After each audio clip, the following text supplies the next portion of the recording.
السلام علیکم ورحمۃ اللہ وبرکاتہ۔ الحمد للہ رب العالمین والصلاة والسلام علی نبینا محمد وعلى آلہ واصحابہ ومن تبعہم بإحسان الی یوم الدین، اما بعد فاعوذ باللہ السمیع العلیم من الشیطان الرجیم، بسم اللہ الرحمن الرحیم۔ وَلَقَدْ يَسَّرْنَا الْقُرْآنَ لِلذِّكْرِ فَهَلْ مِن مُّدَّكِرٍ۔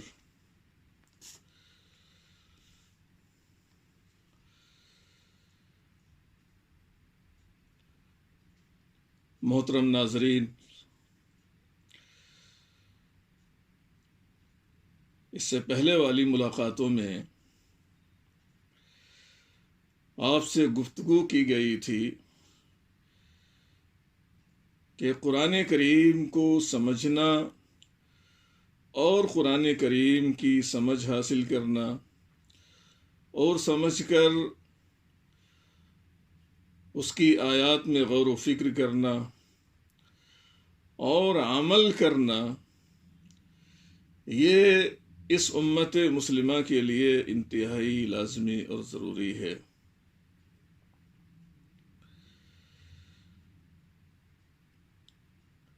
لیکن آج کی اس مجلس میں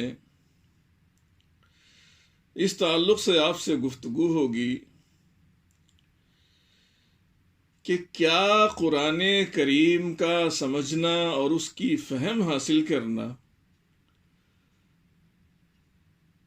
انتہائی دشوار ہے، مشکل ہے؟ آیا یہ کتاب جن انسانوں کی ہدایت اور رہنمائی کے لیے اللہ رب العزت نے نازل فرمائی ہے، کیا یہ کتاب الہی ان انسانوں کی فہم سے اور ان کی سمجھ سے بالاتر ہے؟ آنے والی کچھ ملاقاتوں میں انشاءاللہ اور آج کی اس ملاقات میں اسی سوال کا جواب تلاش کرنے کی کوشش کی جائے گی۔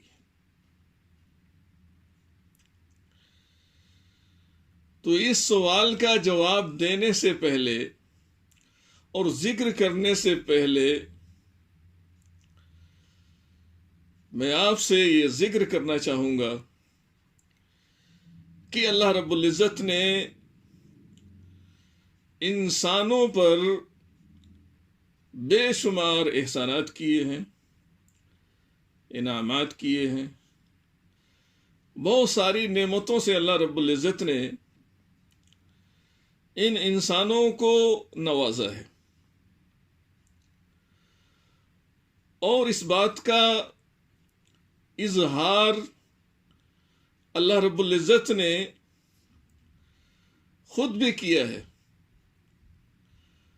اور فرمایا ہے ہمارے اور آپ کے اوپر اللہ رب العزت کے اتنے زیادہ احسانات ہیں، انعامات ہیں اور اس کی نوازشیں ہیں کہ اگر ہم اللہ رب العزت کی ان نوازشوں کو، ان نعمتوں کو شمار کرنا چاہیں تو شمار میں نہیں لا سکتے۔ ہماری اور آپ کی گنتی اللہ رب العزت کے احسانات کا احاطہ نہیں کر سکتی۔ اتنے احسانات اللہ رب العزت نے انسانوں کے اوپر کیے ہیں۔ انہی نوازشوں میں سے، انہی احسانات میں سے اللہ رب العزت کا ایک عظیم احسان ہے، اس کا ایک عظیم انعام ہے اس انسانیت پر، وہ یہ ہے کہ اللہ رب العزت نے اپنے کلام سے نوازا ہے، جسے ہم قرآن مجید کے نام سے جانتے ہیں۔ اللہ رب العزت نے انسانوں پر یہ احسان کیوں کیا ہے؟ اس کی وجہ کیا ہے؟ یہ بھی اللہ رب العزت نے اسی کتاب کے بیشتر مقامات پر ذکر فرما دیے، تاکہ انسان دنیا اور آخرت دونوں جہان میں کامیابی حاصل کر سکیں، اس لیے اللہ رب العزت نے یہ کتاب الہی اور اپنا آخری پیغام اس امت کو عطا کیا ہے، اور اس امت کی افراد کو اپنے اس ہدایت نامے سے نوازا ہے۔ لیکن افسوس کی بات یہ ہے کہ موجودہ حالات میں اور سالہ سال سے یہ عرصہ بہت لمبا ہو چکا ہے، انسانوں نے اور بالخصوص ہم مسلمانوں نے اللہ رب العزت کی اس نعمت کی ناقدری کی ہوئی ہے۔ اس نعمت الہی کا جس طریقے سے شکریہ ادا کیا جانا چاہیے تھا انسانوں کی جانب سے یا کم از کم مسلمانوں کی جانب سے، اس طریقے سے اس نعمت الہی کا شکریہ مسلمان بہت زمانے سے ادا نہیں کر رہے ہیں، اور موجودہ حالات میں بھی ہماری یہ کوتاہی جاری اور ساری ہے۔ اور آپ کو معلوم ہونا چاہیے اللہ رب العزت کی جو نعمت جس قدر عظیم ہوتی ہے، اس کی شکر گزاری بھی اتنی ہی عظیم ہونی چاہیے۔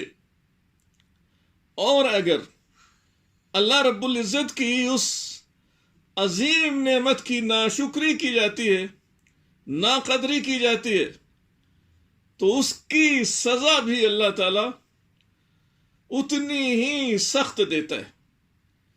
اسی لیے اللہ رب العزت نے ذکر فرمایا ہے لَإِن شَكَرْتُمْ لَأَزِيدَنَّكُمْ،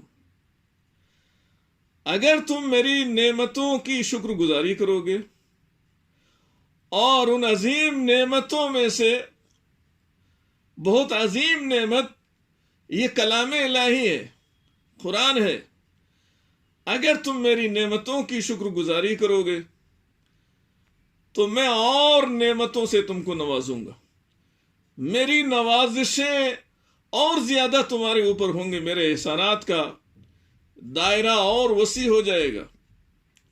لیکن اگر ہم نے اور آپ نے اللہ تعالیٰ کی کسی عظیم نعمت کی ناشکری کی، ناقدری کی، تو ایسی صورت میں اللہ نے فرمایا وَلَئِن كَفَرْتُمْ إِنَّ عَذَابِي لَشَدِيدٌ، اور اگر تم نے میری نعمت کی ناقدری کی، ناشکری کی، تو معلوم ہونا چاہیے کہ میرا عذاب انتہائی سخت ہے۔ چونکہ یہ امت ایک لمبی مدت سے کتاب الہی جو اللہ کا اس امت پر عظیم احسان ہے، عظیم انعام ہے، اکرام ہے، اس نعمت الہی کی مدتوں سے ناشکری، ناقدری کر رہی ہے۔ یہی وجہ ہے کہ مسلمان ذلت میں مبتلا ہے، خواری میں مبتلا ہے۔ علامہ اقبال نے کہا تھا وہ معزز تھے زمانے میں مسلمان ہو کر، اللہ رب العزت نے اس کتاب الہی کے ذریعے سے جنہوں نے اس کتاب کی قدر کی اور اس کی قدر کو پہچانا، اس کو پڑھنا سیکھا، اس کو سمجھا، اس پر عمل کر کے دکھایا، اللہ رب العزت نے ان کو عزت سے نوازا اس دنیا کے اندر، اور دنیا میں باعزت زندگی گزارنے کے بعد وہ لوگ چلے گئے دنیا سے۔ لیکن ہم نے اور آپ نے اور اس امت کے لوگوں نے اس نعمت کو نہیں پہچانا، اس کی قدر نہیں کی جیسی قدر کی جانی چاہیے۔ اسی لیے کہا کہ وہ معزز تھے زمانے میں مسلمان ہو کر، قرآن پر ان کا ایمان تھا، یقین تھا، وہ اس پر عمل کر کے بھی دکھاتے تھے، اس لیے باعزت ہو کر دنیا میں رہے اور آخرت میں بھی اللہ رب العزت ایسے لوگوں کو باعزت فرمائے گا، عزت عطا کرے گا، اور ہم خوار ہوئے تارک قرآن ہو کر۔ لیکن ہماری حالت کیا ہے، ہماری کیفیت کیا ہے؟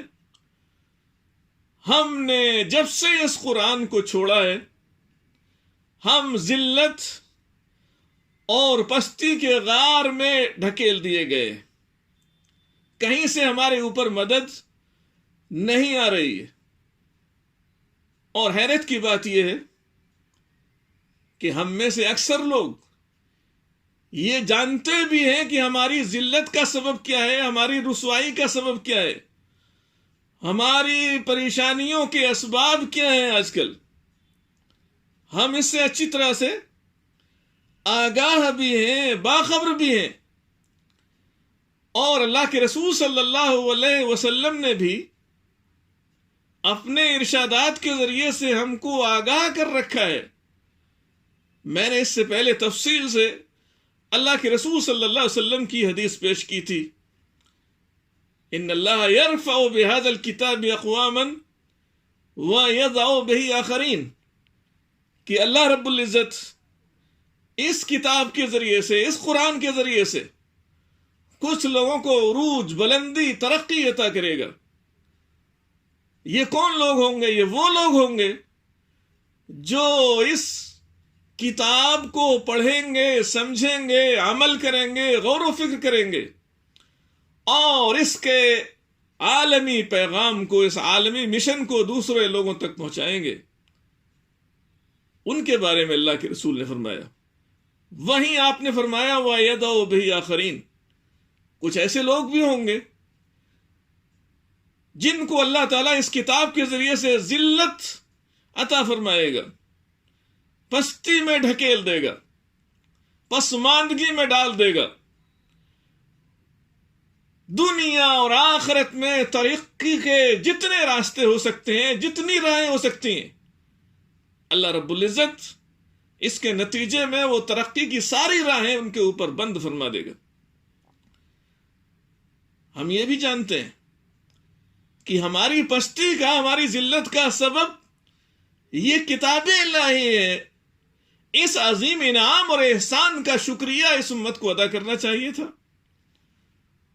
اور اس کا صحیح شکریہ یہ تھا کہ ہم اس کتاب کو پڑھتے، ہم اس کتاب کو سمجھتے، ہم اس کتاب پر غور و فکر کرتے، اس کتاب پر عمل کرتے، اس کتاب کو سیکھتے، اس کتاب کو سکھاتے، اور اس کتاب کے پیغام کو دنیا کے سارے انسانوں تک عام کرنے کی کوشش کرتے۔ تب ہمیں یہ کامیابی مل سکتی تھی۔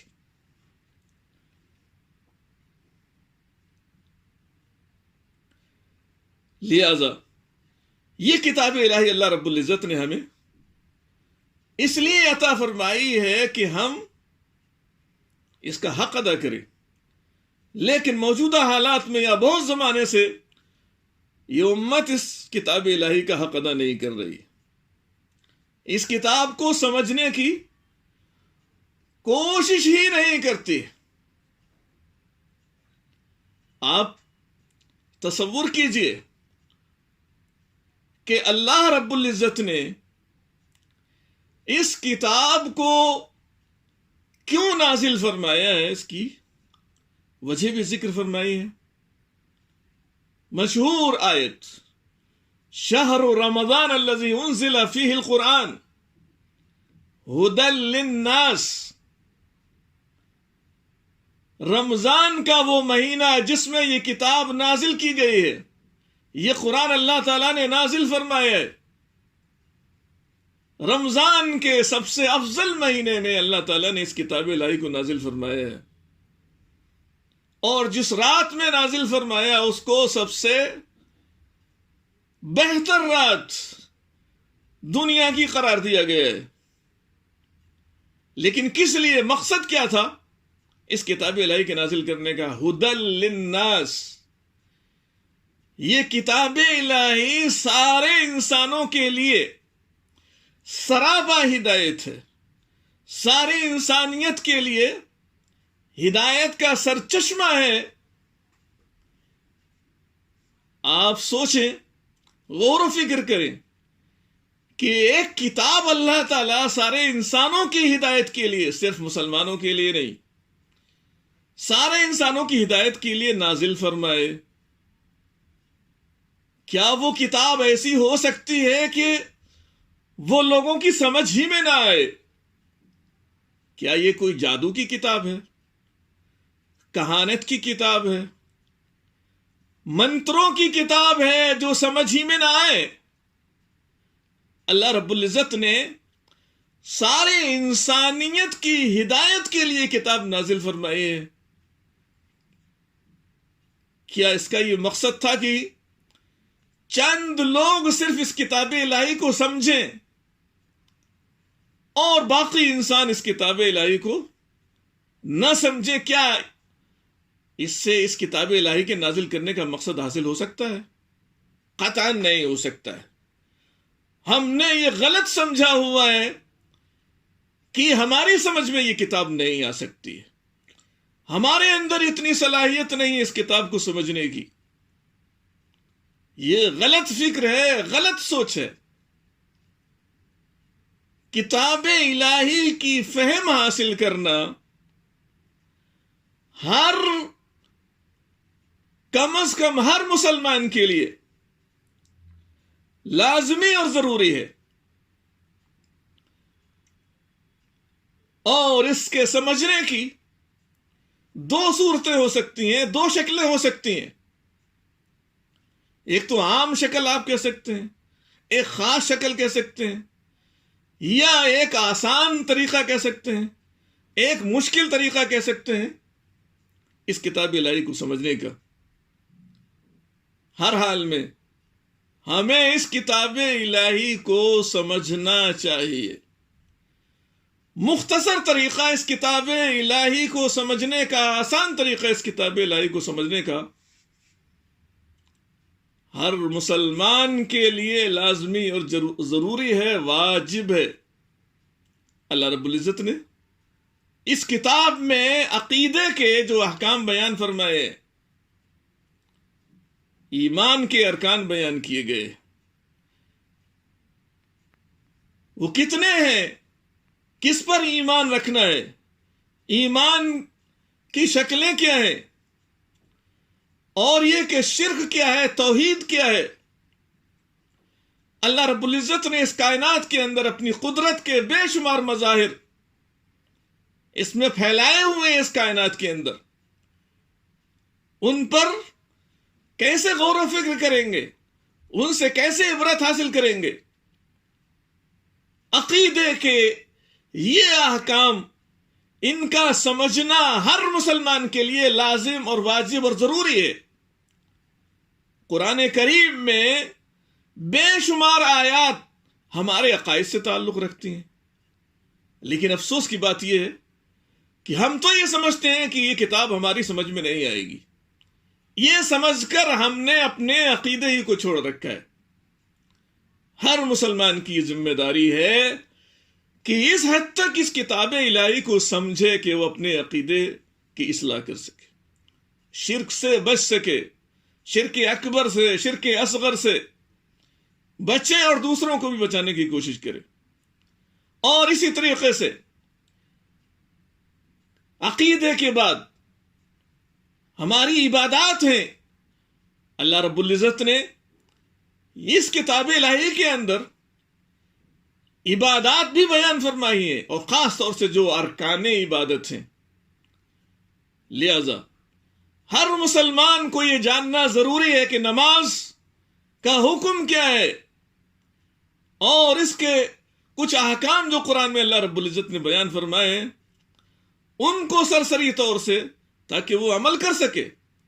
اسی طریقے سے زکوٰۃ ہے، اس کے احکام اللہ رب العزت نے قرآن میں بیان فرمائے ہیں، ان کا سمجھنا۔ اور اسی طریقے سے روزہ اور اس کے بنیادی احکام، حج اور اس کے بنیادی احکام، ان کا سمجھنا، یہ بھی ہر مسلمان کی ذمہ داری ہے۔ اور اگر ہم سرے سے قرآن کو سمجھتے ہی نہیں ہیں تو کیسے ان ارکان عبادت کو ادا کریں گے؟ اور یہی وجہ ہے کہ آج ہمارے یہاں ہماری عبادات میں واضح کوتاہیاں پائی جاتی ہیں، اور اسی طریقے سے جو ہمارے اخلاقیات کا حصہ ہے، اللہ رب العزت نے قرآن کریم کے اندر اچھے اخلاق کا تذکرہ فرمایا ہے اور برے اخلاق کی مذمت بیان فرمائی ہے کہ ہم اچھی اقدار کو اپنانے کی کوشش کریں، اچھے اخلاق کو اپنانے کی کوشش کریں، بری اقدار سے بچانے کی دوسرے لوگوں کو کوشش کریں۔ یہ باتیں بھی اللہ رب العزت نے اس کتاب الہی میں بیان فرمائی ہے۔ اگر ہم اس کو سمجھتے نہیں ہیں تو ہم برے اخلاق سے کیسے بچیں گے اور کیسے دوسروں کو بچانے کی کوشش کریں گے؟ اس حد تک قرآن کو سمجھنا ہر مسلمان کے اوپر لازم اور ضروری ہے کہ وہ اچھے اخلاق کو اپنا سکے اور برے اخلاق سے اپنے آپ کو بچا سکے۔ اس میں بہت زیادہ تفسیر کی کتابیں پڑھنے کی ضرورت نہیں ہے، بہت زیادہ علماء سے پوچھنے کی ضرورت نہیں ہے۔ ہر مسلمان کی یہ ذمہ داری ہے کہ اس حد تک اس کتاب الہی کا فہم حاصل کرے کہ اس کا عقیدہ صحیح رہے اور اس کا ایمان ٹھیک رہے اور اس کی عبادات ٹھیک رہے، اس کی اخلاقیات ٹھیک رہے۔ اور اللہ رب العزت نے معاملات بھی اس کے اندر بیان فرمائے ہیں۔ اللہ رب العزت نے اس کتاب الہی کے اندر حقوق بھی بیان فرمائے ہیں، نکاح کے احکام بھی بیان فرمائے ہیں، خرید و فروخت کے احکام بھی بیان فرمائے ہیں، جن میں کوئی بہت زیادہ بڑی لمبی چوڑی تفسیر دیکھنے کی ضرورت نہیں ہے۔ سرسری طور سے آپ کو ان احکام کا علم حاصل ہونا لازمی اور ضروری ہے۔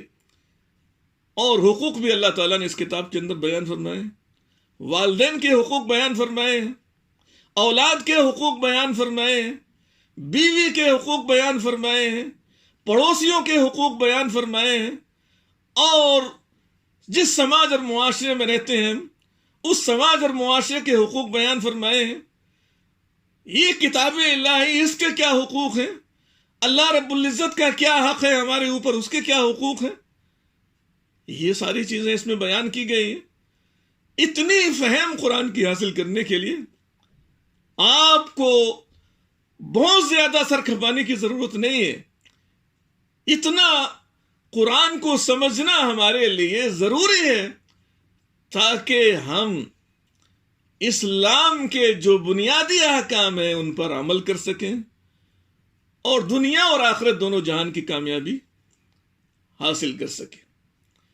اتنی قرآن فہمی حاصل کرنے کے لیے آخر ہمیں کیا کرنا ہوگا کہ جو ہمارا بنیادی عقیدہ ہے، بنیادی عبادات ہیں، اخلاقیات ہیں، معاملات ہیں، وہ ہماری سمجھ میں آ جائیں۔ اس کے لیے ہم کو کیا کرنا ہوگا؟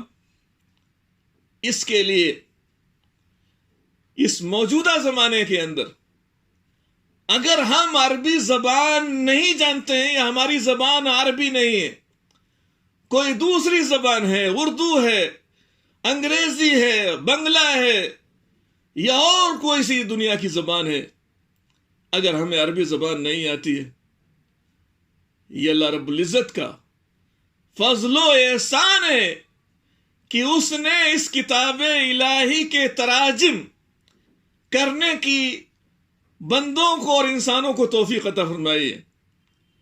دنیا کی جس قدر زندہ زبانیں ہیں، ان ساری زندہ زبانوں میں اس کتاب الہی کا ترجمہ کیا جا چکا ہے۔ آپ بنیادی احکام زندگی کے اور اس دنیا کی کامیابی کے لیے اور آخرت کی کامیابی حاصل کرنے کے لیے اور نجات حاصل کرنے کے لیے بنیادی احکام ترجمے کے ذریعے سے سیکھ سکتے ہیں، سمجھ سکتے ہیں۔ بہت سارے لوگوں نے قرآن کریم کی اس تعلق سے خدمت کی ہے۔ ملک فہد قرآنی اکیڈمی نے دنیا کی جتنی زندہ زبانیں ہیں ان میں سب میں ترجمہ کیا ہوا ہے۔ پہلے کے لوگوں کو ہو سکتا ہے جو ہم سے پہلے گزر گئے، ان کے پاس یہ عذر ہو سکتا تھا کہ ان کے پاس قرآن مجید ہی موجود نہیں ہے، تو پڑھیں گے کیسے، سیکھیں گے کیسے، سمجھیں گے کیسے؟ لیکن موجودہ زمانے میں یہ عذر ختم ہو گیا ہے۔ اللہ رب العزت کی ہمارے یہاں ہمارا یہ عذر قابل قبول نہیں ہوگا کہ ہم اس کتاب الہی کو سمجھتے ہی نہیں تھے۔ کیوں نہیں سمجھتے تھے؟ جبکہ اس کے تراجم موجود ہیں اور معتبر تراجم موجود ہیں اس کتاب الہی کے۔ ایک طریقہ تو اس کتاب الہی کو سمجھنے کا یہ ہے، یہ ذریعہ ہے، اور دوسرا طریقہ اس کتاب الہی کو سمجھنے کا مختصر طریقہ ہے، آسان طریقہ یہ ہے۔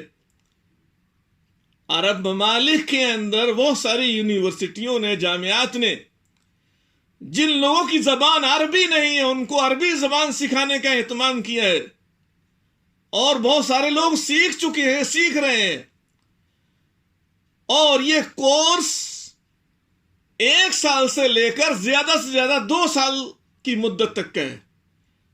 1 سال سے لے کر 2 سال تک آپ اتنی عربی جان سکتے ہیں کہ آپ بول سکیں، آپ لکھ سکیں، آپ قرآن سمجھ سکتے ہیں۔ اور یہی کام عربی زبان سکھانے کا بعض مکاتب جعلیات نے بھی کلاسیں شروع کی ہوئی ہیں کہ جن کی زبان عربی نہیں ہے ان کو کچھ لوگ 6 مہینے کے اندر، کچھ لوگ 1 سال کے اندر، کچھ لوگ 1.5 سال کے اندر، کچھ لوگ 2 سال کے اندر اتنی ان کو سمجھ آ جاتی ہے کہ وہ قرآن کا معنی اور مفہوم، وہ حصہ جو ان کے لیے لازمی اور ضروری ہے، سمجھ سکتے ہیں۔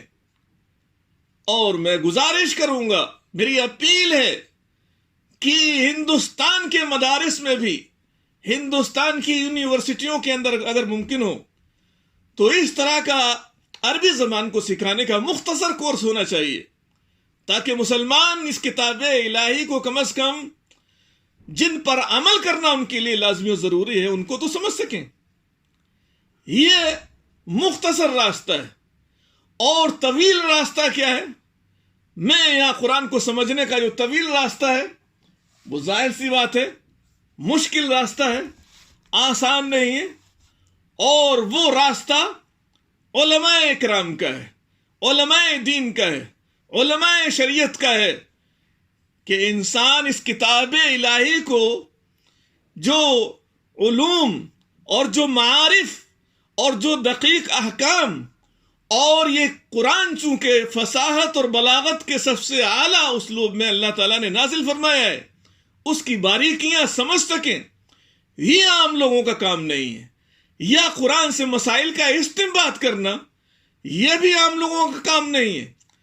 اتنی فہم حاصل کرنے کے لیے لمبا راستہ اختیار کرنا ضروری ہے کہ قرآن کی کون سی آیت مجمل ہے، کون سی مبین ہے، کون سی آیت خاص ہے، کون سی آیت عام ہے، کون سی آیت مطلق ہے، کون سی آیت مقید ہے۔ اس کے جاننے کے لیے، ان ساری باتوں کو جاننے کے لیے بہت سارے علوم، فنون کی ضرورت ہے، لیکن قرآن کی ایک عام فہم حاصل کرنے کے لیے، قرآن کے جو بنیادی احکام ہیں ان پر عمل کرنے کے لیے یہ 10 سال اس میں لگانے کی ضرورت نہیں ہے۔